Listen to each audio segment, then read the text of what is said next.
know that people are doing this work, which is truly God's work. And I just want to say thank you for all of you who have taken the time to come in worship on this absolutely wonderful, beautiful day, and to hear just a few things that I would like to leave you with today. My name is Andrea James, and my organization is Families for Justice as Healing. And we're a criminal justice reform legislative advocacy group. So, you can't hear me? Sorry. We advocate for community wellness alternatives to incarceration. That means where you hear a lot about the term re-entry, we actually advocate for no entry. And we focus unapologetically on women. You know, this work is extraordinarily important to me. I come from Roxbury, Massachusetts, a community that's been struggling with issues stemming from generational poverty. Growing up there, I saw the impact of drugs and incarceration on families within my community. I, however, was fortunate to have grown up in a family of big shoes to fill. Lawyers and doctors and educators who instilled in me the value of education, civic engagement, justice, and community. I became a lawyer, focusing primarily on criminal defense, and I was eventually introduced to real estate conveyance law and developed a thriving real estate practice that eventually led me to federal prison. I wrote a book about that.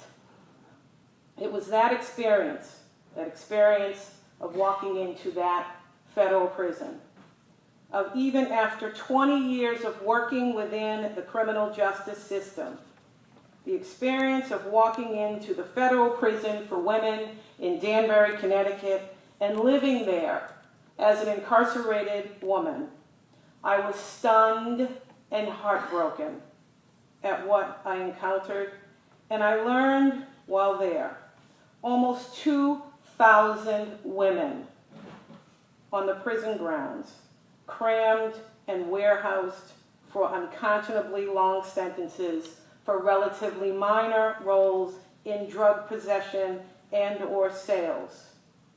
Hearing about the numbers of years the women were serving was astounding. 135 months, 170 months, 150 months, and even more disturbing was that many of these women were first-time, nonviolent offenders. They had made choices often influenced by addiction and or chronic poverty. They were subjected to mandatory minimum sentences that don't just punish, but also destroy lives, including the children left behind. For each of our paths, we will be on our own, hopefully, in something that we do in our individual lives, something that we hear, something that we witness will move us further from being completely unconscious, as we in general have been in regard to this issue. More than 35 million Americans use drugs regularly. They do so without developing substance use disorders. Studies demonstrate the majority demand for drugs in the United States comes from our fellow citizens who use drugs recreationally, including on our college campuses, in the military, and within the privacy of their homes and circle of friends and professional colleagues. Most people who use any drug do so without problems. This is a fact. People use drugs to alter their consciousness and have been using psychoactive agents to do this since the beginning of time. There has never been, and most likely never will be, a drug-free society. Drug addiction, on the other hand, is an illness.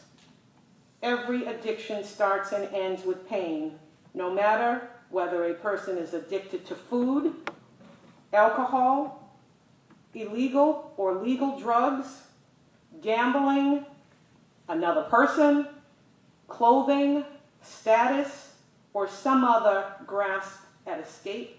Those things don't cause pain and unhappiness. They bring out the pain and unhappiness already in a person. As neuroscientist Dr. Carl Hart and medical Dr. Gabor Mate have provided empirical evidence for, a drug's effects are determined not only by the dose and the way it's taken into the body, but also by many different characteristics of the user and her or his environment. Drug addiction is intricately related to undiagnosed and untreated trauma, something that our current drug policies don't address and certainly is not addressed within our prisons. I can assure you from my own experience of incarceration that prison is a dehumanizing and destructive place for all exposed to it. It is not an environment conducive to healing for anyone. Depression, domestic violence, alcoholism, and drug use disorders are high among corrections officers as well. During the 18 months I was in the federal prison in Danbury, Connecticut, we learned of 3 corrections officers that committed suicide on the grounds of the prison. We must begin to take action towards meaningful drug policy reform based on fact, not fiction. The harsh drug policies and sentences created to stop drug use are misdirected and have not been successful. Our drug enforcement policies have been targeted in certain neighborhoods or at select groups and have created economic and family destabilization of entire communities and an endless cycle of poverty and incarceration due to a breakdown and lack of socioeconomic and cultural connectivity. Countless studies now demonstrate that the focus of law enforcement in this country's war on drugs has been concentrated within communities of color. The United States Sentencing Commission issued a report that examined federal cocaine laws.